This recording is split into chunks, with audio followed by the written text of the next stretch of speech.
Sejam bem-vindos à tribuna, pelo prazo de até 1 hora para a sustentação oral. Excelentíssimo senhor ministro Cristiano Zanin, presidente da primeira turma do Egrégio Supremo Tribunal Federal, é uma honra estar sob a presidência de Vossa Excelência e também é um conforto, ministro Zanin, porque Vossa Excelência sabe bem o que é estar aqui nesse momento. Excelentíssima senhora ministra Carmen Lúcia, decana dessa primeira turma, Vossa Excelência sabe do respeito e da consideração.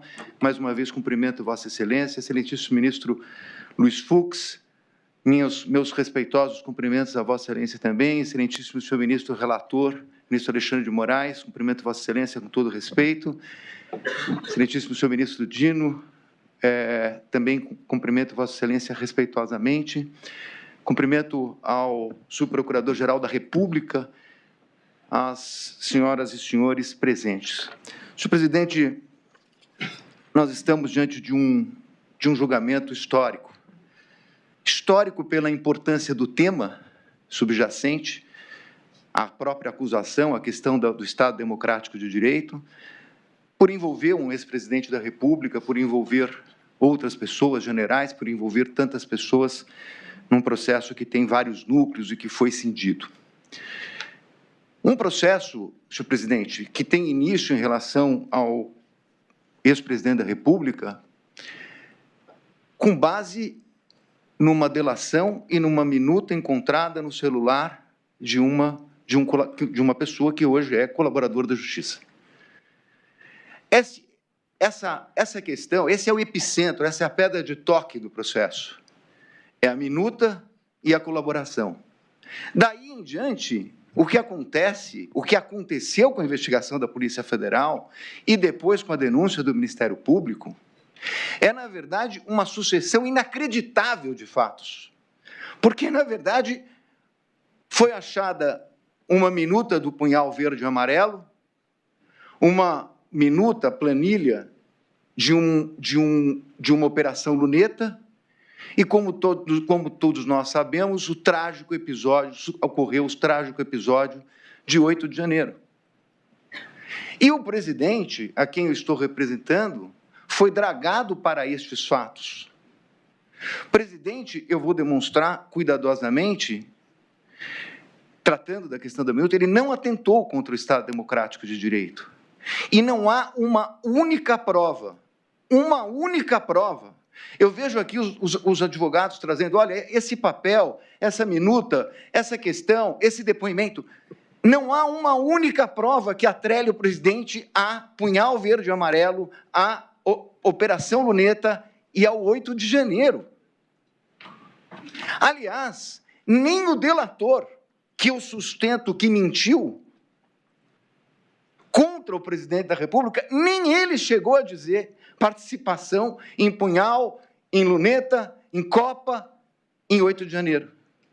Nem o delator, não há uma única prova. E como eu vou salientar aqui, com todo respeito, e, senhor presidente, eu advogo aqui há muito tempo, eu vou fazer críticas que um advogado tem que fazer, mas sempre com respeito. Mas eu vou comprovar que a denúncia proposta sobre o crime do contraditório, o Ministério Público sequer fez prova sobre o crime do contraditório a respeito desses fatos. Não há prova, eu vou tratar disso. E vou tratar também, senhor presidente, de um processo que é histórico, é difícil, é tão difícil e foi muito complicado para a defesa, pesa dizer.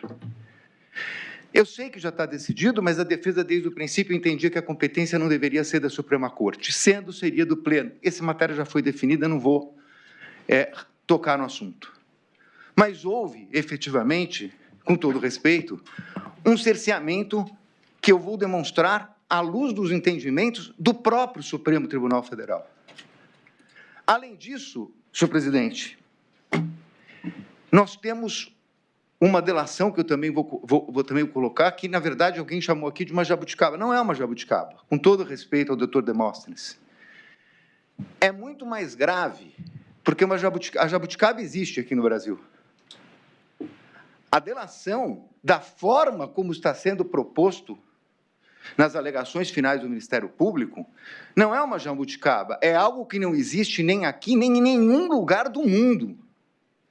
Porque, na verdade, o que está se pretendendo aqui é reconhecer uma parcial falsidade da delação e, ainda assim, fazer um aproveitamento dela diminuindo a pena. Não é isso que diz o legislador, como eu vou comprovar. A quantidade de pena é em relação à quantidade de colaboração das provas que o colaborador traz para os autos para sustentar uma eventual condenação. Mas não é, na verdade, uma parte da pena em função de ela ter uma parte de omissões ou contradições. Omissão ou contradição é algo que deve anular a colaboração. Ela não pode ser aproveitada. E é esse tema que eu vou falar. E um processo difícil, senhor presidente, porque nós chegamos aqui, efetivamente, com... o ministro Dino saiu um pouquinho, mas eu outro dia vi um corte no Instagram dele, que ele disse que nunca teve tanto jurista no país, de Instagram, de internet. Eu nunca vi tanto jurista na área penal. Nunca, todos eles com uma opinião própria a respeito de uma condenação sem conhecer o processo. Então, na verdade, chegamos aqui, senhor presidente, com uma carga de uma parte da população e desses, aspas, juristas, tratando de uma condenação sem conhecer os autos. Então, são esses juristas, estava falando aqui, ministro, da fala de Vossa Excelência a respeito dos juristas. Eu ouvi Vossa Excelência e não vou processá-lo. Pode ficar tranquilo. Eu estou de acordo com Vossa Excelência. Eu percebi. Então, com base nesses princípios, senhor presidente, eu vou tentar fazer aqui um resumo da defesa que já foi apresentada a Vossas Excelências. Começando pela questão do cerceamento de defesa. O meu colega que me antecedeu colocou até na tela, até de uma maneira bastante propícia, porque foi daquela forma mesmo que nós recebemos as provas. Desde o início, desde o primeiro momento, desde a minha primeira manifestação, eu tenho pedido as provas que estão no processo. Eu não nego, aliás, eu já disse isso na primeira sustentação aqui, que as provas eleitas pela Polícia Federal, as provas eleitas pela denúncia foram colocadas nos autos e estão à disposição dessa defesa e de todas as defesas. Mas a pergunta que se faz é: que prova é essa?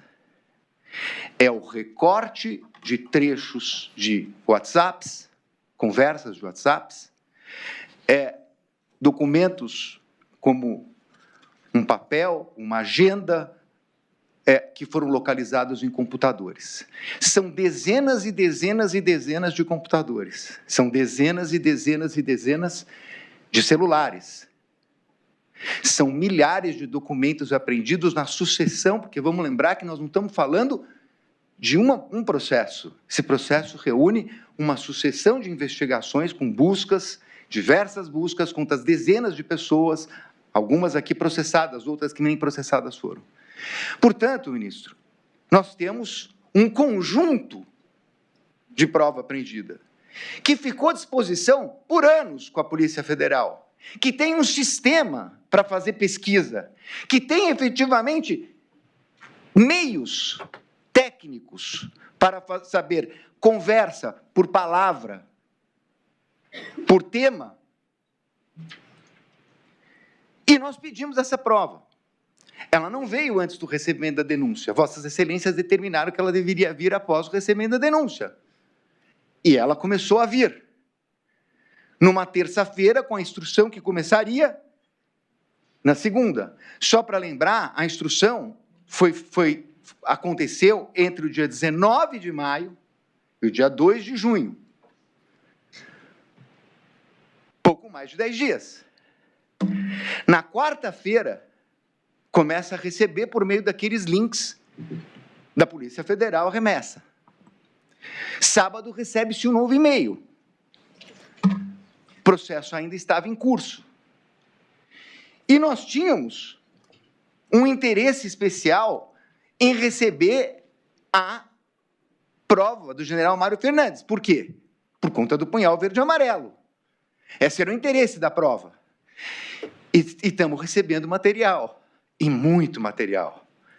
70 teras. 70 teras. Quando nós estamos terminando a instrução, no dia 17 de maio, a gente recebe um e-mail dizendo que tinha uma falha na questão do arquivo do general Mário Fernandes. Está nos autos, eu fiz até a foto do e-mail que eu recebi da Polícia Federal. Já tinha acabado a instrução. As portas do interrogatório nós agravamos. Os agravos não foram processados. Fiz uma questão de ordem. Houve entendimento por parte do ministro de que isso não é prova, porque não está nos autos. Com todo respeito, a prova é da defesa. O juízo de valor sobre a prova é de Vossas Excelências. A defesa tem o direito de colocar o contexto dessa prova. Eu separei aqui, ministro, para não tomar mais tempo com relação a esse tema, mas de uma forma muito simples, um julgado de agora, de julho, numa reclamação julgada pelo ministro Gilmar Mendes. Como Vossa Excelência sabem, como eu estou falando aqui para o público, reclamação é, na verdade, algo que se concede no Supremo Tribunal Federal em função da reiterada jurisprudência do Supremo Tribunal Federal. E o ministro Gilmar Mendes diz aqui com todas as letras: não cabe ao delegado, ao promotor e ao juiz estabelecerem quais provas a defesa tem o direito de ver. E só para lembrar, o que nós estamos falando aqui nessa reclamação é que não tinham juntado vídeos e fotografias. Foi concedida a reclamação para que a defesa tivesse acesso integralmente à prova e com prazo suficiente para verificar. Nós não tivemos acesso à prova e muito menos prazo suficiente. Por isso que o professor Badaró, quando fez um parecer a nosso pedido, ele trata, na verdade, que assim, não houve paridade de armas. Nós não tivemos o tempo que o Ministério Público e a Polícia Federal tiveram. E nós não tivemos acesso à prova durante a instrução. Eu quero dizer a Vossas Excelências, com 34 anos, é a primeira vez que eu venho à tribuna com toda a humildade para dizer o seguinte: eu não conheço a íntegra desse processo. Eu não conheço. O conjunto da prova, eu não conheço. São bilhões de documentos. Numa instrução de menos de 15 dias, seguida de interrogatório. A instrução começou em maio, nós estamos em setembro. 15 dias de prazo para o Ministério Público, 15 dias de prazo para a defesa. Não conheço. E, porque não conheço, não pude questionar, como disse o professor Badaró, a cadeia de custódia da prova, que é algo que, Vossa Excelência sabe, ministro Fux, começou na jurisprudência das Cortes Penais, mas hoje está na lei. Não houve possibilidade. Como se analisar uma cadeia de custódia se nós não conseguimos baixar durante o tempo? Além disso, nós tivemos também a cisão do processo, que é, efetivamente, normal, aliás, desejada. Impossível ter um ato com todos os réus desse processo, foi dividido em núcleos. Mas a divisão em núcleos, ela não tira os contornos de um processo penal que tem uma única denúncia. Uma única denúncia. E os réus, o interrogatório, ministro Zanin, como Vossa Excelência sabe, é meio de defesa. Aliás, já há algum tempo houve a modificação para colocar o interrogatório em último lugar no processo de instrução, para que o réu pudesse se defender da prova contra ele produzida, porque antes era no primeiro momento. Bom, mas se o interrogatório é um meio de defesa, e se ele também é um meio de prova, como está consubstanciado na jurisprudência dos tribunais, então é natural que cada defensor possa fazer perguntas para os demais acusados. E é nesse sentido que eu trouxe também um julgado do ministro Toffoli, em sede de um habeas corpus, em que ele coloca claramente o seguinte: sendo o interrogatório um ato de produção de prova, o interrogatório de um corréu é testemunho e, portanto, ele deve se dar sob o crivo do contraditório. E, sob o crivo do contraditório, ele determina a possibilidade de pergunta das partes. Mas nós não pudemos perguntar. Eu requeri, também agravei, também não foi processado. Nós não pudemos. Isso é algo inusitado. Feitas essas considerações preliminares, eu vou tratar, sem perder muito tempo, porque eu já também falei isso na primeira parte da minha sustentação, sobre a questão da delação.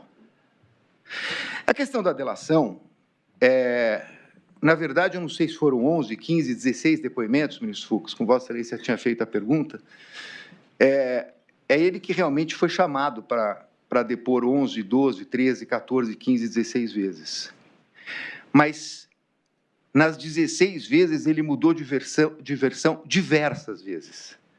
E isso não sou eu que estou dizendo. Na verdade, o Ministério Público Federal e a Polícia Federal, no último relatório de novembro, quando se disse que ele tinha inúmeras omissões e contradições. Portanto, na verdade, ele apresentou uma versão e ele alterou essa versão. Mas, para além disto, agora, durante o seu interrogatório, eu fiz a pergunta a respeito de um perfil de Instagram. Falso. Gabriela R. Aonde está esse perfil do Instagram? No celular dele. Eu juntei isso no processo. No celular dele, com a senha. Então, vem essa conversa. Não é ata, com todo respeito ao professor Bittencourt, professor de todos nós. Não tem ata. Não tem. O que tem é uma conversa em que ele está revelando a delação para terceiros. O que tem é mais uma conversa em que ele está, na verdade, questionando a sua própria voluntariedade. Ele diz que foi dirigido, ele diz que foi induzido, ele disse que não tinha golpe por parte do Bolsonaro, mas que a autoridade queria conduzir para isso. Isso está escrito. E, aliás, isso também não é uma novidade, porque isso já tinha saído lá na primeira matéria da Veja, são praticamente as mesmas frases. É que lá ele disse que foi um desabafo. Agora ele repete as mesmas frases, o que coloca em xeque a sua voluntariedade. Mas aí, senhor presidente, vem algo que aqui se falou o seguinte: não, está sendo investigado. Está sendo investigado. Realmente tem um inquérito para isso. Mas não precisa ser tão bem investigado, porque meu escritório, a minha equipe, que não tem nenhum investigador, nós conseguimos descobrir fatos só usando a internet. Não precisa de tanta investigação. Porque, por exemplo, a Meta, que estão dizendo que não mandaram, a Meta mandou da onde vieram os códigos dos computadores que utilizaram. A Meta disse quem abriu o perfil. Perfil falso, tratando de delação com o advogado do processo. A Meta diz de onde vem. Foi aberta por um e-mail que pertence ao colaborador. Um e-mail que pertence a ele há mais de 10 anos. A Meta também diz, ela não é uma quebra de sigilo, mas a Meta dá lá o número, perdoe a minha ignorância, eu não sei o nome se é código, enfim, tem um código que a Meta manda que você coloca na internet para saber o seguinte: de onde veio? A internet não diz, efetivamente, veio aqui do celular do Celso, que está no Supremo, mas ela dá a localização aproximada. De onde veio essas mensagens? Do condomínio do colaborador. Do condomínio do colaborador. Então, que conversa é essa? Aí é perguntado, é chamado, antes do julgamento: o senhor tem esse perfil? Não, eu não tenho. O que foi isso? Uma montagem. Não, não é uma montagem. O celular é dele, ele que criou esse perfil. A localização da casa dele é a que manda os sinais eletrônicos. E mais do que isso, a senha e o perfil estão colocados no celular dele, que foi apreendido lá atrás, não é de agora.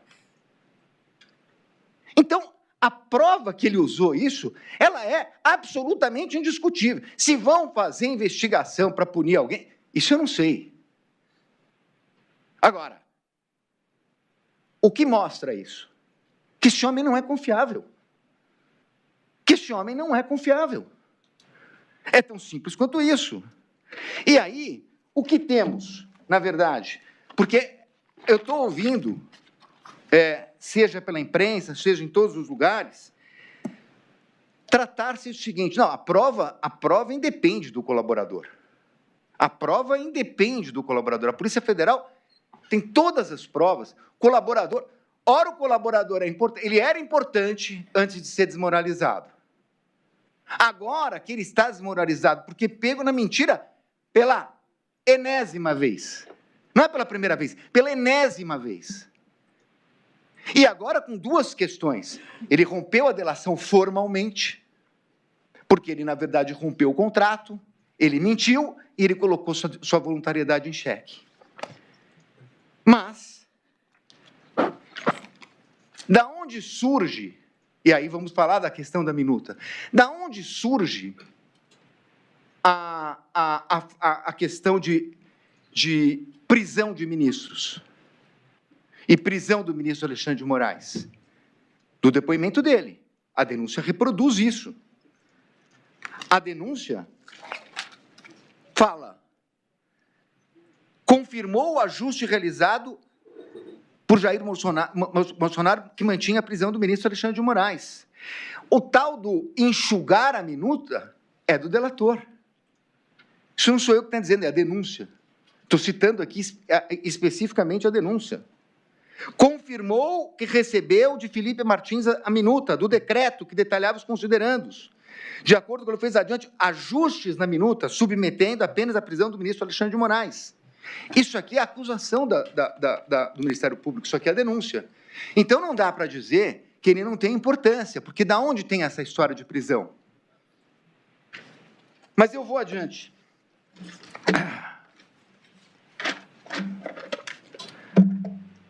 O mérito. Senhor presidente, a prova produzida pela defesa demonstra que o presidente Bolsonaro determinou uma transição.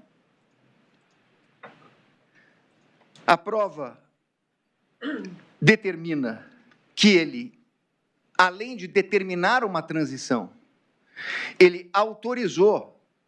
Eu acho essa questão muito importante. O novo ministro da Defesa estava tendo dificuldade para falar com os comandantes militares. Em dezembro, no início de dezembro, os comandantes não estavam atendendo o então nomeado ministro da Defesa pelo presidente Lula. Ele liga para o presidente Bolsonaro, que não só o ajuda, como determina que ele fosse recebido para fazer o quê? A transmissão do cargo que aconteceu em dezembro.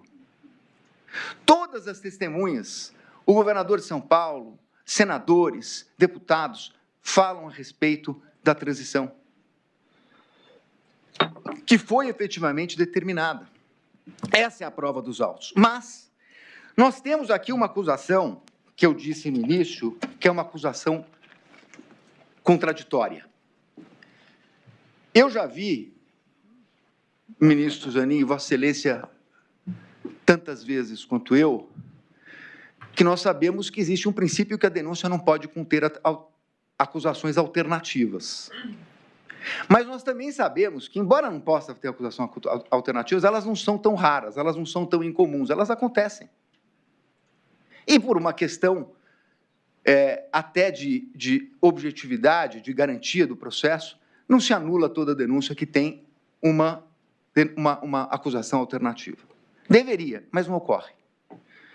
O ponto aqui é que nós não temos uma denúncia alternativa, nós temos uma acusação alternativa, que, na verdade, consta aqui, foi reproduzida pelo eminente professor Paulo Gonet.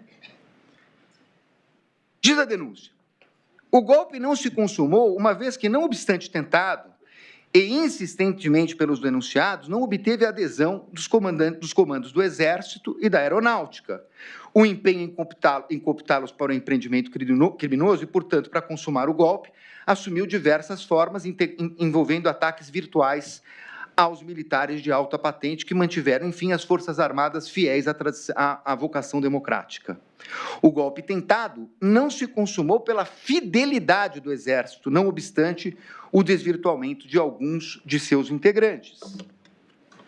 Pois bem, se nós estamos falando numa tentativa não consumada, que eu estou lendo aqui, até porque eu considero essa palavra tentativa inapropriada no crime de atentado, mas, de qualquer maneira, se nós estamos falando de não se consumou por questões dos militares, então nós estamos tratando claramente de 7 de dezembro, da reunião de 7 de dezembro. Claramente a respeito da reunião de 7 de dezembro. Mas, enquanto isto,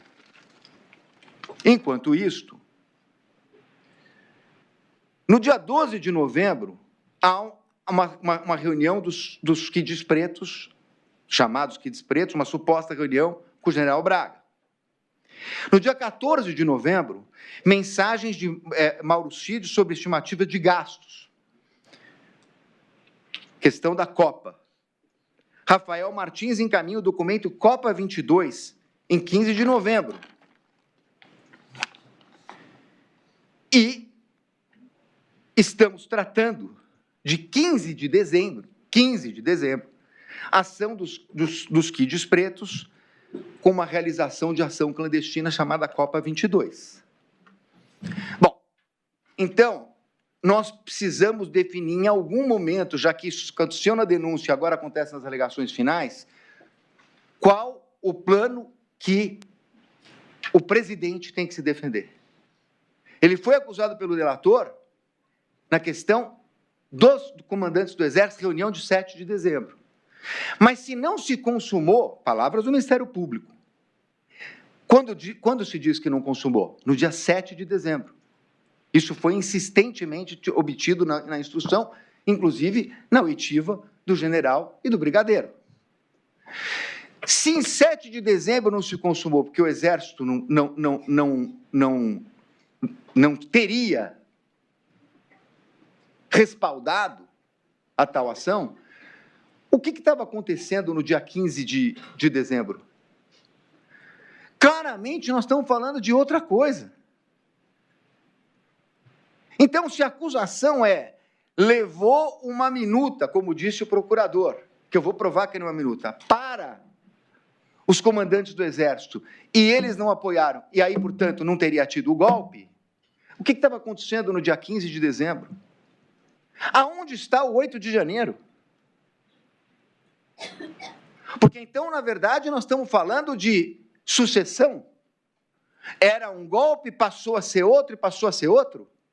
Não é isso que está na denúncia. Eu estou demonstrando aqui no que está escrito. Aliás, uma fala do procurador com data vênia, mas absolutamente contraditória, diz o seguinte: o golpe não se consumou pela resistência do Exército e da Aeronáutica, mas atingiu seu auge, aspas, atingiu seu auge com a perseguição de pessoas. Bom, mas se ele não se consumou, como é que ele atingiu seu auge? Ele não pode.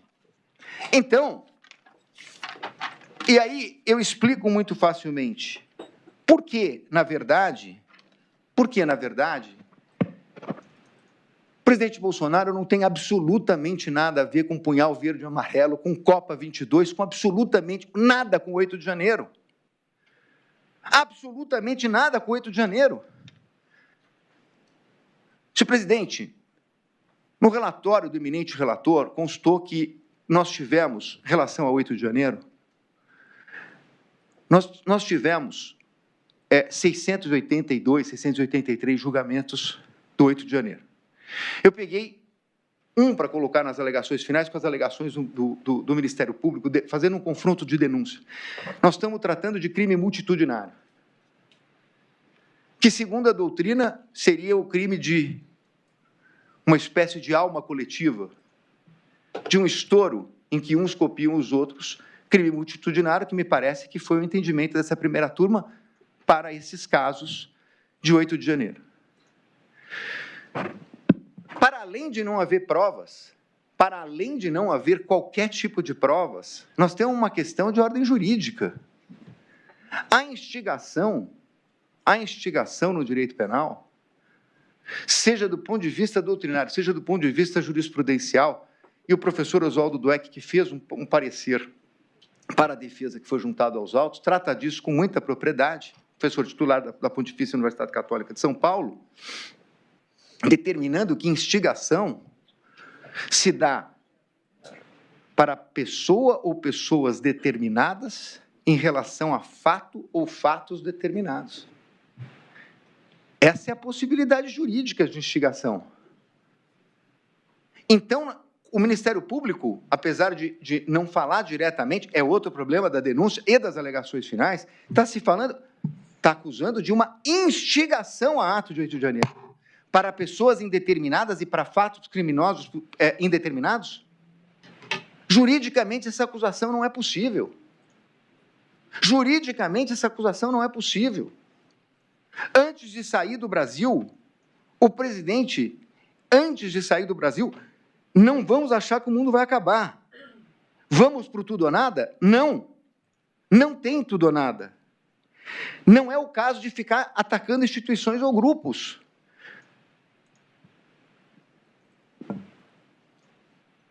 A tese da acusação é de que a criação do caos serviria, na verdade, a um golpe. Mas nós temos dois momentos. O primeiro momento pós as eleições, no início de novembro, no início de dezembro, com os caminhoneiros obstruindo as ruas, e há um pedido formal do presidente para que fossem desobstruídas. Está registrado. Aquilo seria, efetivamente, os ingredientes para o caos, de parar o país. E ele pediu para desobstruir. E também colocou essa mensagem antes de viajar para o exterior. Então, não há uma prova, não há um elemento. E mesmo assim se fala... Agora, vejam a dubiedade da acusação. Em um momento se fala numa instigação, em outro momento, na peça da acusação, se fala em dever de garante. Dever de garante, com todo respeito, só até 31 de janeiro. Porque não tem dever de garante a partir de 31 de dezembro, perdão. Não tem dever de garante a partir de janeiro. E a prova a respeito disso demonstra que o próprio ministro nomeado, ministro do Exército, disse que os acampamentos tinham tido uma expressiva diminuição. Não tem um e-mail, não tem uma comunicação, não tem uma pessoa que atrele o presidente ao 8 de janeiro, ao punhal, não tem nada. A denúncia está baseada num general que imprime uma minuta no Palácio, e no mesmo dia vai ao Palácio do Alvorada. Essa é a prova. Não existe absolutamente nada. Esse caso vai crescendo. Ele vai crescendo para colocar o presidente no 8 de janeiro. 680 processos, mais de 500 acordos de persecução penal. O acordo de persecução penal não tem que falar a verdade? Aonde está nesses acordos que Bolsonaro é o instigador, o chefe? Instigação de pessoas indeterminadas. Então, senhores ministros, para terminar a minha parte, eu vou tratar daquela que eu considero a acusação inicial, a gênese da acusação. A palavra do delator, como eu já disse aqui, que é a questão da minuta, entre aspas. Em primeiro lugar, nós precisamos deixar algo absolutamente claro aqui. A tal minuta é uma peça encontrada no celular do colaborador, que em seus depoimentos disse que não transmitiu a ninguém. Nessa peça há algumas digressões e um final que fala em GLO e estado de sítio. Peça que foi encontrada no celular do colaborador.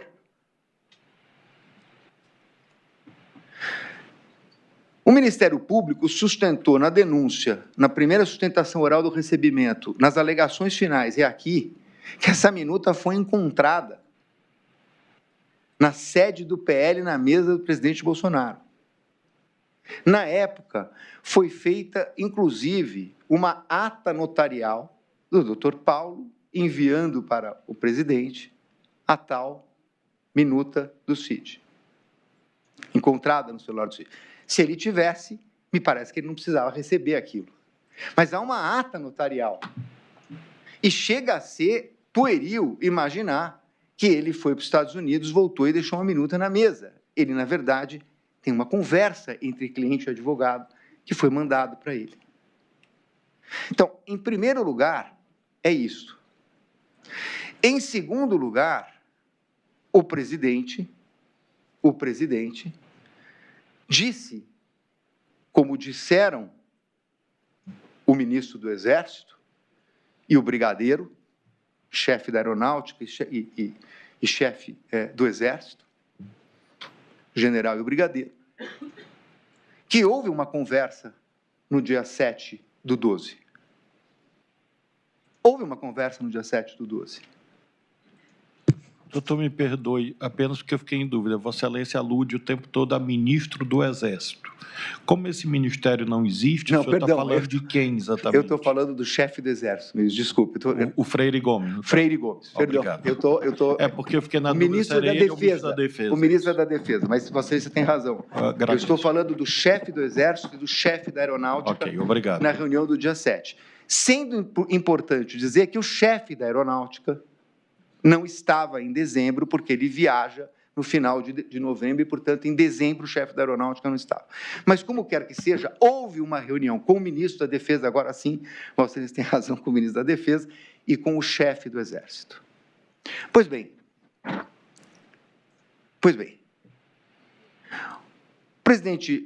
o ex-presidente Bolsonaro, no seu interrogatório, disse o seguinte, respondendo a perguntas do relator e da própria defesa, o senhor conversou com alguém a respeito de alguma medida? Sim, eu conversei sobre medidas constitucionais. Vossas Excelências poderão dizer, era cabível, como disse o Ministério Público, uma conversa a respeito de uma decretação de estado de sítio ou de GLO? Não, não era cabível. E não foi feita. Não foi feita. Daí a se dizer que houve modificação de minuta para prender, isso é a palavra do delator. Isso é a palavra do delator, isso não aconteceu.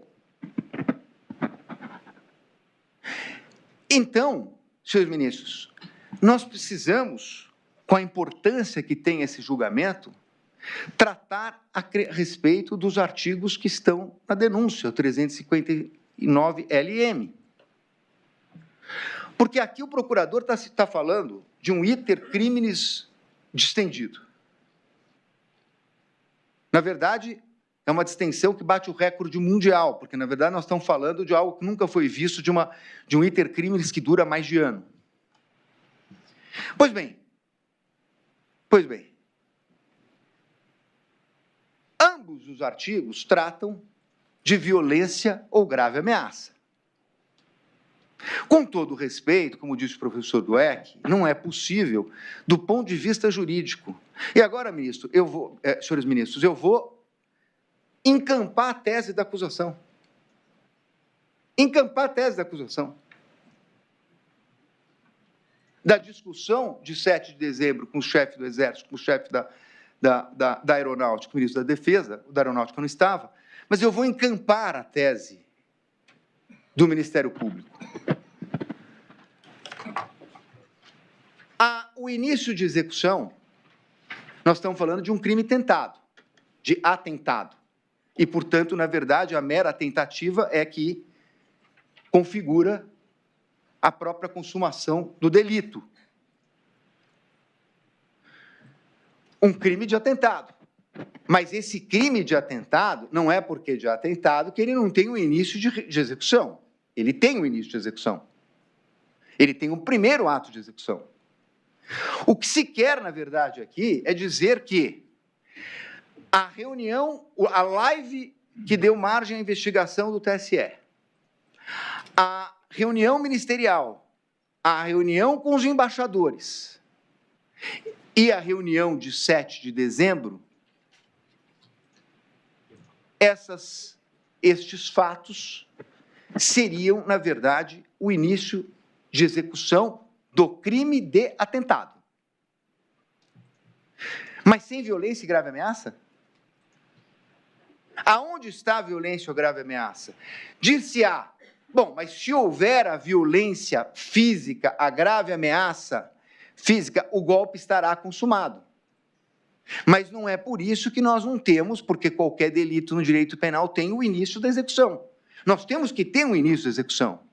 Então, diz o professor Dweck, teria que ser a assinatura, a concordância entre eles, a partir do que, mesmo antes de se pegar nas armas, existiria, pelo risco ao bem jurídico, o início da execução. Só que, senhores ministros, dizer que o crime de abolição do Estado de Direito começou numa live sem violência é subverter o próprio Código Penal. Compara-se a questão da fuga de presídio. O planejamento não é. É execução. Por mais detalhado que ele possa ser, é a execução da violência que efetivamente consuma o delito. Não é possível se falar em início da execução numa live do TSE. Aonde está a violência ou grave ameaça? E aqui, senhores ministros, eu quero chamar a atenção para encerrar a minha fala, para dizer o seguinte: a legislação brasileira, ela não é exclusiva, ela tem congêneres no mundo. Os americanos têm uma legislação em relação à preservação do Estado democrático, Portugal tem, a Alemanha tem, o Brasil tem. E, admitindo a tese do Ministério Público como se verdadeira fosse, nós não estaríamos além de atos preparatórios.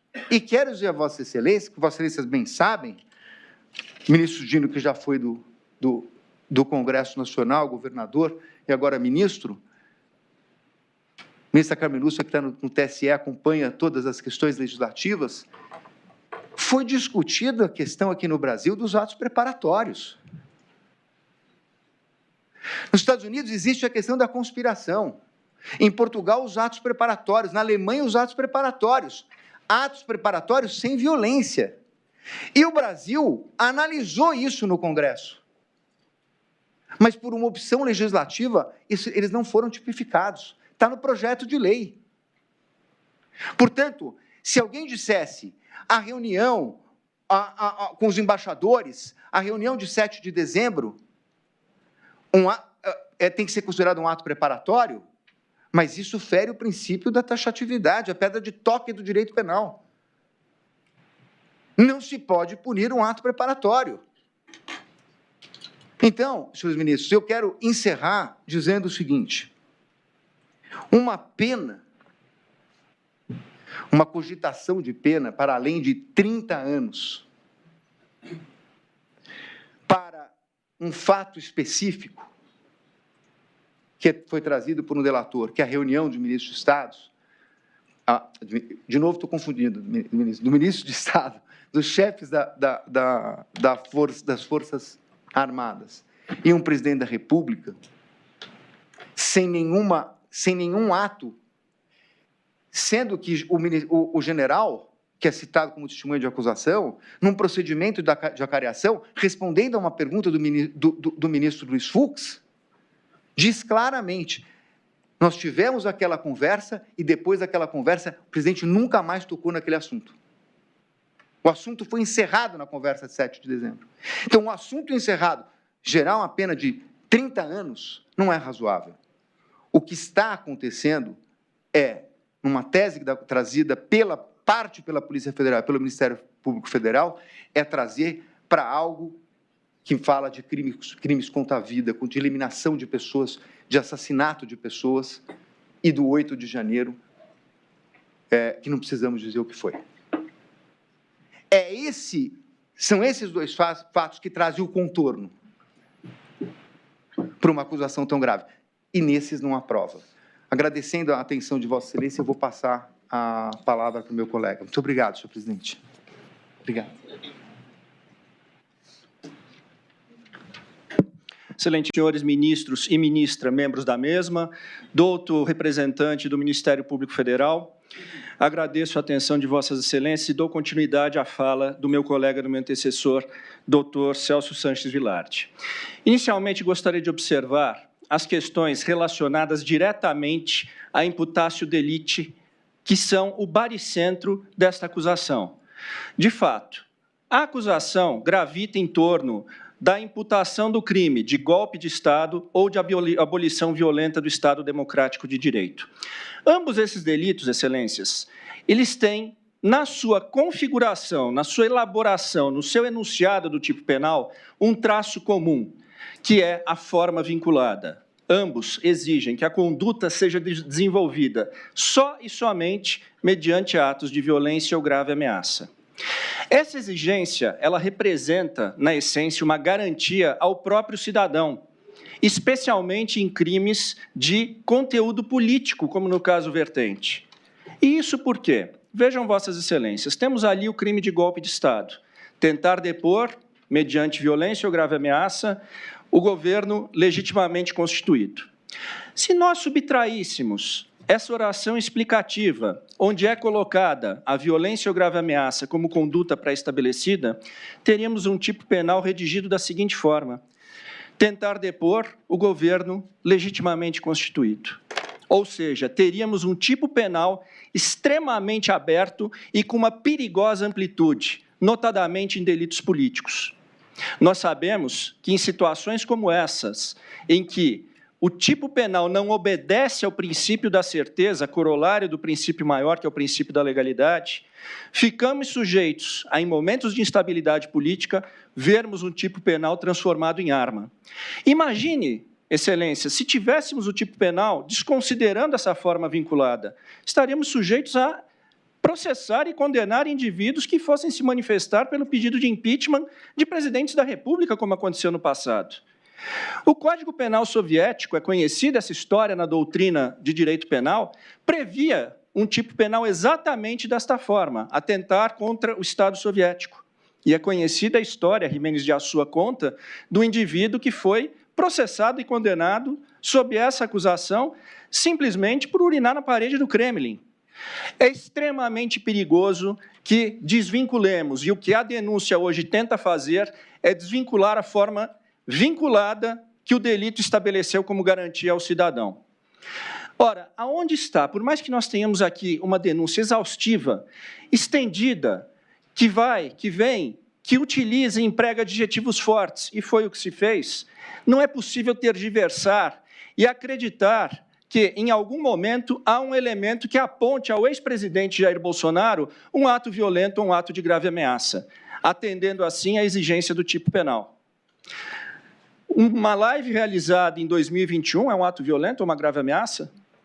O protocolo de uma ação no Tribunal Superior Eleitoral é um ato de violência ou grave ameaça?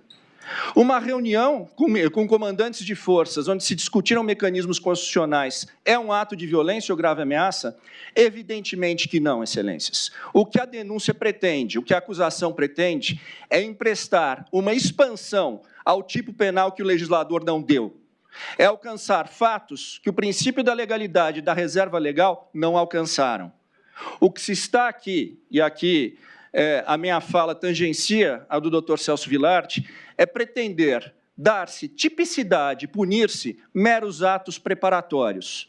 E em se tratando de crimes de empreendimento, onde temos a punibilidade do início de execução equiparada ao delito consumado, nós estaríamos, em última análise, punindo a tentativa da tentativa. Repito, os atos preparatórios só poderiam ser puníveis se o legislador expressamente assim o fizesse. E nós encontramos na nossa legislação essa técnica. Nos crimes de terrorismo, está lá a previsão. Criminalizaram-se os atos preparatórios aos crimes de terrorismo. Isto não aconteceu nos crimes contra o Estado Democrático de Direito. De sorte que emprestar-se uma expansão que em momento algum o legislador concordou é violar um princípio maior do direito penal, que é o princípio da reserva legal. De fato, me parece que o epicentro dos defeitos dessa acusação descansam efetivamente na questão da conduta que é imputada ao ex-presidente Jair Bolsonaro, numa distorção da forma com que é interpretado o tipo penal. Indo adiante aqui, se não considerarmos que esses fatos, nesse iter criminis estendido, são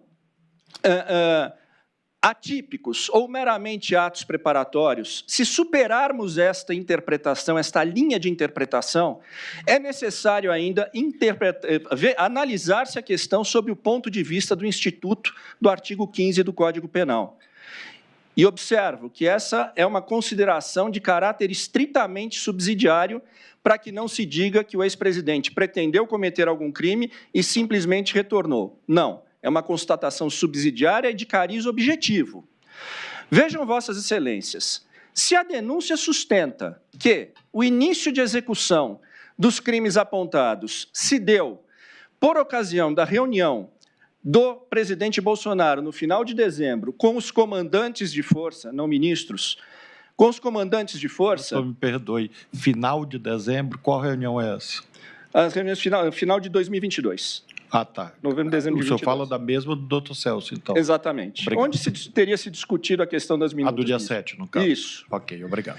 Se o início de execução se dá neste momento, é evidente, Excelências, que passa-se a considerar, é mister considerar, por que efetivamente não se foi adiante nisso. Ora, é evidente que, à luz do artigo 15 do Código Penal, quem desiste voluntariamente do início da execução do delito responderá apenas pelos atos já praticados. Está efetivamente, pela análise dos fatos posteriores a tal reunião, evidenciado que o ex-presidente, além de não pretender dar golpe de Estado, não teve nenhum intuito em ir adiante com o projeto criminoso apontado na denúncia. E por que isso? A análise dos fatos posteriores indica. Vejam, Vossas Excelências. Bem, falava-se que em tais reuniões se discutia estado de defesa e estado de sítio. Estado de defesa e estado de sítio são atos protocolares previstos na Constituição. E, em momento algum, o ex-presidente deu início aos protocolos, e protocolos extremamente rígidos para a instalação, para a convocação de um estado de defesa e um estado de sítio. Ele deveria, preliminarmente, convocar o Conselho da República, composto por mais de 20 membros, muitos deles ministros de Estado, convocar o Conselho de Defesa, composto por 9 membros, também muitos ministros de Estado, e, após isso, submeter o decreto, seja de estado de sítio ou de defesa, à aprovação do Congresso Nacional. Eu insisto em dizer, e acho fundamental que tantos quantos escutem essa sustentação oral, percebam que um estado de defesa e um estado de sítio são dos atos mais colegiados da nossa legislação. Eles não são, como se pode pensar, um ato de força unilateral do presidente da República. Pela gravidade deles, é exigido esse alto grau de colegialidade. E é indiscutível que o ex-presidente, em momento algum, deu início aos protocolos para a convocação dessas medidas excepcionais. Ora, e também, para além disso, não se tem um elemento que ateste que ele estava na iminência ou que pretendia fazê-lo. Não se tem um rascunho, não se tem um mínimo de identificação de que se pretendesse adiante com isso. Ora, em segundo lugar, a denúncia diz, não foi adiante porque o comandante do Exército e o comandante da Marinha não pretendiam, não aderiram a esse intento. Isso não seria um óbice ao presidente. Aliás, se fosse, não seria um óbice em primeiro lugar, porque estado de defesa e estado de sítio não são atos militares, são atos do Congresso. Mas se ainda se pensasse que isso seria um óbice, ele seria evidentemente facilmente superado. E superado de que maneira? É uma prerrogativa legal do presidente da República a nomeação e também a substituição dos comandantes militares. Está lá disposto expressamente, artigo 4º da Lei Complementar 97 de 1999. O que se quer dizer com isso? Bem, se o ex-presidente pretendia, de fato, decretar um estado de sítio ou de defesa e houve a reticência dos comandantes da Marinha, da Aeronáutica e do Exército, bem, ele não esgotou os meios para levar adiante, então, o seu intento original, porque bastava-lhe, mediante um simples despacho, substituir estes comandantes reticentes por nomes que previamente fossem aderentes a esse projeto. Não há, portanto, então, como sustentar que o referido projeto, ainda que imaginativo, não tenha ido adiante por fator alheio à vontade do ex-presidente. Ele teria mecanismos para, de fato, conduzir esse suposto projeto e não o fez. Em terceiro lugar, é importante também verificarmos, e parte disso o Dr. Celso Vilar já mencionou, que os atos posteriores do presidente foram totalmente voltados a desestimular seus apoiadores e seus eleitores a qualquer forma de não reconhecimento da vitória eleitoral do presidente Lula. Fez a passagem do comando, fez a transição da presidência de forma pacífica, inclusive nomeando os comandantes militares indicados pelo atual governo. Na sua live, no dia 30 de dezembro, e nós na defesa insistimos muito, porque ela é bastante sintomática de que não havia esse espírito, o presidente foi enfático aos seus eleitores. Vamos respeitar as leis e as constituições. Bem, Excelência, chegando aos minutos finais da minha fala, é fundamental dizer-se que essa Suprema Corte hoje não lida com um caso trivial, com um caso comum, e que, no máximo, se tornará jurisprudência de destaque dessa Corte. Não. Nós estamos diante de um caso que, como todos os outros, porém mais do que qualquer um, exigirá a credibilidade da decisão dessa Corte. E essa credibilidade terá de ser exteriorizada pelo respeito ao devido processo legal, à ampla defesa, ao princípio do juiz natural, a imparcialidade objetiva e, principalmente, em uma decisão calcada em provas contundentes, em provas evidentes, e não simplesmente em narrativas ou suposições. De outra forma, se prescindir desse mecanismo, teremos aqui um julgamento que será inacabado, porque ele estará sempre submetido ao Tribunal do Povo, ao irrequieto Tribunal do Povo, e que certamente não poupará palavras em dizer, não, o que se está julgando aqui é um movimento político e não simplesmente uma liderança. Nós não podemos, em hipótese alguma, Excelências, permitir que entendam que a esta Corte ou este juízo terá faltado a atenção à gravidade desse caso e à falta de elementos que possam imputar ao presidente Jair Bolsonaro os delitos que lhe são direcionados na denúncia. Senhores ministros, não permitamos, em hipótese alguma, criarmos, neste processo, uma versão brasileira e atualizada do emblemático caso Dreyfus. Curiosamente, também capitão de artilharia, curiosamente acusado de crime contra a pátria, curiosamente condenado com base num rascunho de documento apócrifo, curiosamente teve o seu exercício de defesa constrangido em determinada altura, e, inegavelmente, um dos casos que representa uma cicatriz na história jurídica do Ocidente. Senhores ministros, a absolvição do presidente Bolsonaro é imperiosa para que não tenhamos a nossa versão do caso Dreyfus. Muito obrigado. Agradeço aos doutores Celso Sanches Vilardi e Paulo Amador